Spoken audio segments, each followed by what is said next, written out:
Some of us, our parents did not even live to see 60 because of this same country. What are we talking about? Let me even clear you guys, and let me tell you one thing that is stuff that even me and my family personally that we've been living with for some months now, for some months that nobody knows. Why? Because you just hustle this hustle and try and get solution and find a way because you feel that's the best way to go. So maybe we cast now and put everything out, let people know, what the real deal is. On the 5th of June, am I right? On the 5th of June, correct, yes. On the 5th of June, 2020, right? My brother-in-law, that's my wife's brother, right?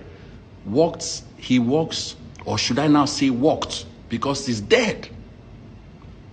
He walked on Marina, Sterling Bank building. Yes, he walks there. That's where because where he works, they manage buildings such as that all over the country. All over the country. They manage it. So his office was embedded in that complex. And he stepped out of his office to cross. In Lagos, in Marina, most offices, they have car parks across the road.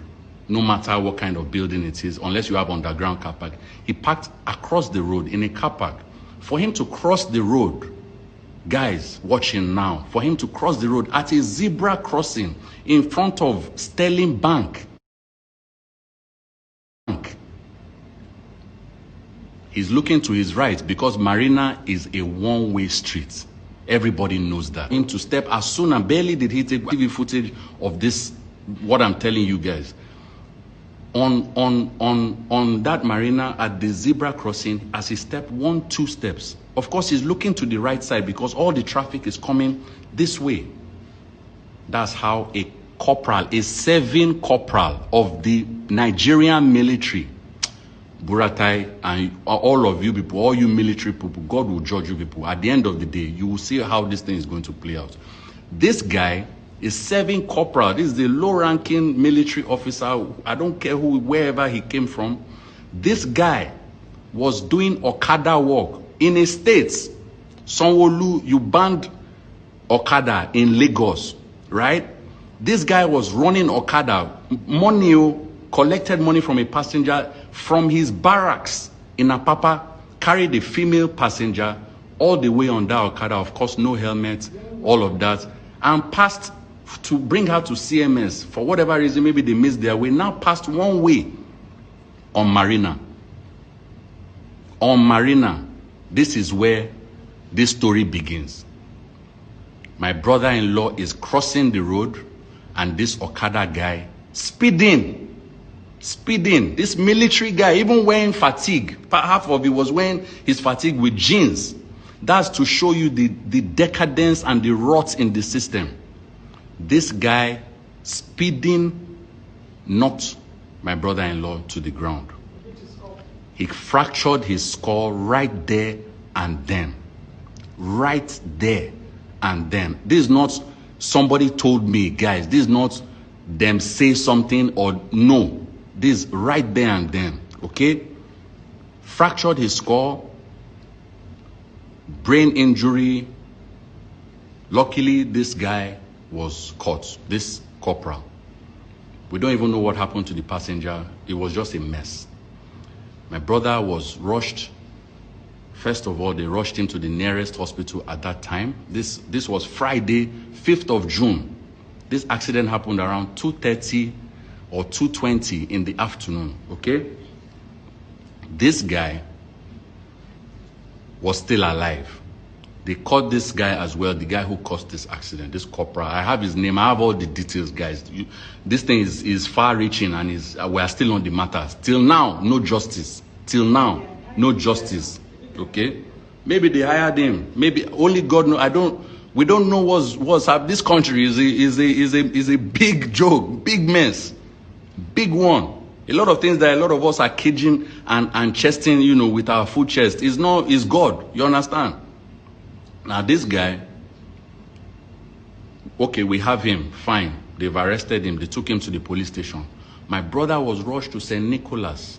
Things were not good. St. Nicholas did not have everything that was needed to at least manage the situation and do a much needed surgery which needed to be done immediately.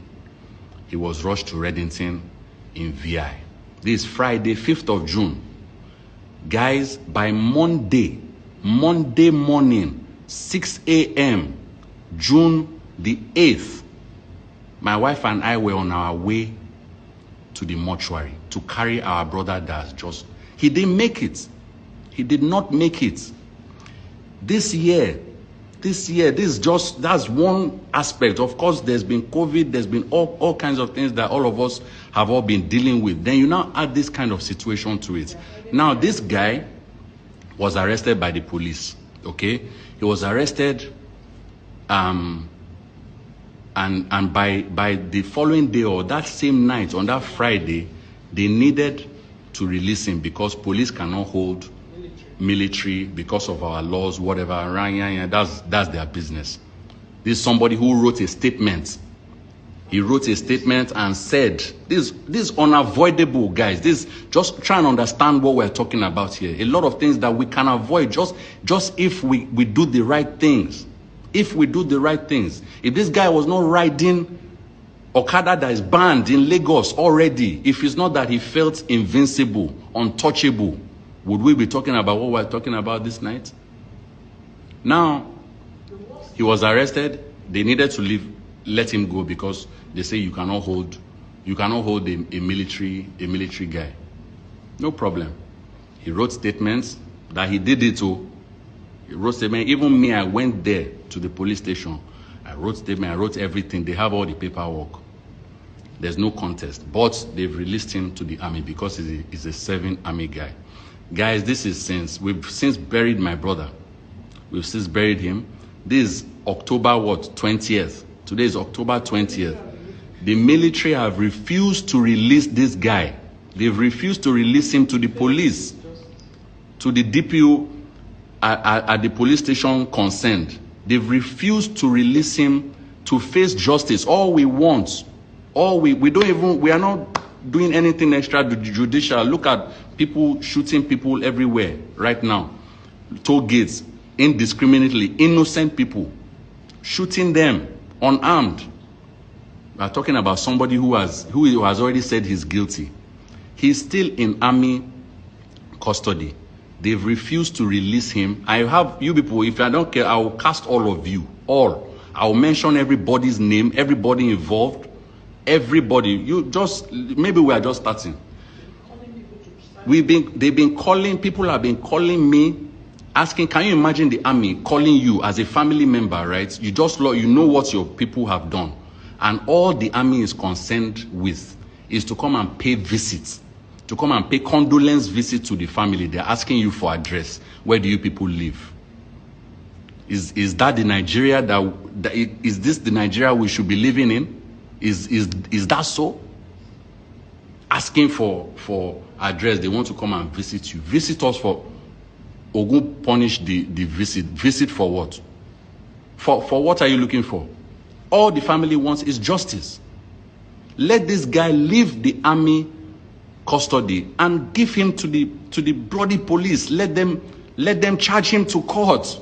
In fact, there was a day that they agreed, the people who stood as guarantor or whatever for this foolish culprit, you know, he didn't show up. We had an agreement, so and so day. I have all those dates, I think sometime in towards the end of June. Come and face, let's go to magistrate court or whatever and get the proceedings started. They never showed up. Till tomorrow, this guy is still in army custody. They say they've been doing investigation. What are you investigating? Investigation of somebody that's already written everything down. There's CCTV footage, there's nothing, it's a no contest. There's no question as to what we are talking about. You say you are doing what investigation? Doing what investigation? We brought this up to on all levels, from legal to Attorney General of Lagos. Till now, nothing. Till now, nothing. Is it because he's from the north? Is it because this particular person we're talking about is from the north? Is that what we should be thinking as Nigerians? Should it not be about good and bad, right and wrong? Police cannot touch him. Army have refused to give him over. We don't want anything extrajudicial. Give us what is our due. The family wants, it's simple.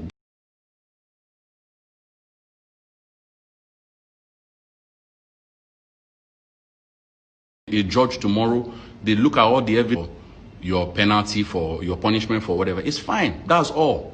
Nothing he does, nothing the system will do, will bring back a man who had even bought tickets to take his children. His two sons are like he has planned his life. He has planned his future. He has a family that he's taking care of. Then you now cut short his life. Why? Because Nigeria. So where do we start from? Where do we really? And this is what we're talking about, guys. That's what I'm sharing with you guys now. Like, it's the country that we're living in. There's a big problem, a big one. There's a big problem. So let's say the truth where the truth is. A lot of you guys, you are saying, oh, it needs to be. You guys don't know what happened now. It's whatever somebody shares with you. That's why when you look